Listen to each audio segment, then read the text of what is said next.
Pour un petit retour sur les berges, on est revenu avec le frangin sur un petit plan d'eau de la Sarthe, pas très grand, il fait 3-4 hectares. L'inconvénient c'est qu'on est arrivé de nuit hier soir, donc le taf oblige, hein. Donc ça a obligé à poser les lignes de nuit justement, mais avec un vent, je sais plus combien on avait, je crois qu'il y avait des rafales à 60-70 km/h. Donc avec une bouée d'1,85 m tout seul dedans, c'était même pas la peine. Donc heureusement qu'on n'est pas très grands tous les deux et pas très costauds, ça nous a permis de pouvoir y aller tous les deux.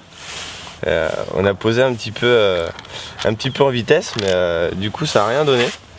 On n'a pas pris de peuplier sur la tête, déjà c'est déjà ça. Donc aujourd'hui là on va laisser les cannes tendues jusqu'à midi, 1h. On va les relever cet après-midi pour les laisser reposer et préparer les cannes. Comme ça on va pouvoir reposer ça juste avant la tombée de la nuit et reposer ça propre pour la dernière nuit qu'on a, parce que malheureusement on n'a pas beaucoup de temps de pêche et on va essayer de mettre toutes les chances de notre côté pour la prochaine nuit qu'on va faire.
Donc en ce qui concerne le montage, je vais utiliser ce coup-ci pas 80 ou 50 cm de lait de corps, mais un bon mètre voire 1,50 m pour que la ligne soit totalement plaquée sur le fond et que ça fasse une bonne zone safe, pour reprendre le terme safe zone, hein, pour que la carpe puisse s'alimenter en toute sécurité et en toute confiance.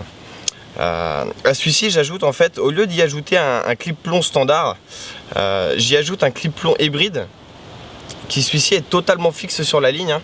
On voit l'émbryon qui est ici et la boucle de l'émbryon qui est de l'autre côté. Donc celui-ci ne peut pas du tout coulisser contre le lait de corps. Et ce qui fait que pour toutes les pêches d'obstacles, que ce soit dans les arbres morts, dans les herbiers, les choses comme ça, où le plomb risque de se bloquer et de condamner votre ligne et le poisson par la même occasion, celui-ci va libérer systématiquement le plomb et votre ligne, ce qui fait que vous pouvez reprendre le combat et sauver le poisson et d'ailleurs le faire. Donc c'est pour ça que sur ce genre de petits plans d'eau où souvent on a beaucoup de petits obstacles ou des arbres morts en bordure, je trouve ça vraiment pratique et ça m'a sauvé beaucoup de poissons. Derrière, alors on part sur un quick link, hein, tout simplement rajouter à l'arrière du clip plomb, tout simplement pour pouvoir changer rapidement de bas de ligne avec un link loop, hein, forcément. Le bas de ligne, lui, en end trap. C'est une end trap de 20 livres, hein, pour la pêche de plan d'eau. On a quand même de jolis poissons ici. Donc bordure, joli poisson, on va éviter de mettre du 15 livres quand même, parce que ça pourrait faire un petit peu juste et avoir quand même une certaine résistance. Donc dénudé sur les 1 cm ou 2 juste avant l'hameçon, pour pouvoir avoir une belle articulation qui, elle, est bien marquée grâce aux sinkers juste là. Donc je glisse sur le bas de ligne. Et derrière, le montage tout simple, en fait, le cadet rig, donc avec le cheveu qui ressort juste un peu avant le nœud, pour pouvoir avoir le cheveu bien sur l'arrière et l'hameçon qui est super bien présenté, qui pique vraiment bien. Et en parlant de l'hameçon, justement, j'ai mis un petit Weight Gapix, toujours pareil, hein, pour avoir un hameçon assez fort de fer et résistant, pour éviter de se faire ouvrir sur un gros poisson. Et concernant les appâts, là c'est pas compliqué, un petit dumbbell sel pour compléter l'amorçage un peu coco que j'ai mis avec le chènevis, etc. Je vous présenterai tout à l'heure. Et un petit grain de maïs plastique Corda, pareil, celui-ci aromatisé aux fruits, donc ça devrait pouvoir le faire pour cette nuit.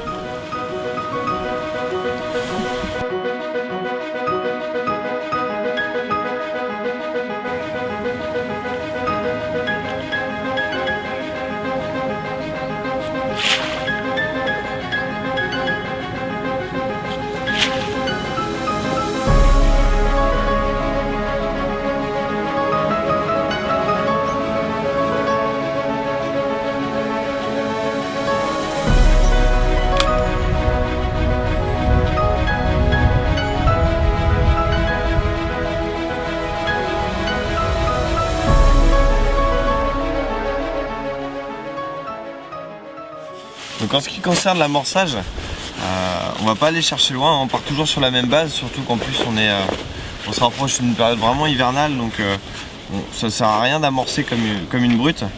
Donc toujours une base de chènevis sur laquelle je rajoute quelques pelets The Cell, étant donné que je pêche avec un parfum The Cell Mainline, on va mettre les pelets qui vont avec. Donc pareil, on en a un petit peu, ça sert à rien d'en mettre de trop. De toute manière, on met à peu près une pelle et demie par canne en amorçage. Pas plus. Pour pouvoir aller en reposer un peu après si on a fait un run. Et donc par là-dessus, de la farine pour que ça fasse de la particule. Donc là, un stick mix à la coco, méthode mix coco, pardon. Pour relever le parfum. Et pour que ça travaille vraiment sur toutes les couches d'eau et que ça fasse un peu plus une pâte, plutôt que juste de simples petites graines qui tombent, ça va être un petit peu plus consistant, ça va être bien plus attractif. On va ajouter à ça la dernière petite touche, un petit peu de maïs doux, indispensable, avec le jus, faut pas hésiter, c'est super sucré. Ils adorent ça.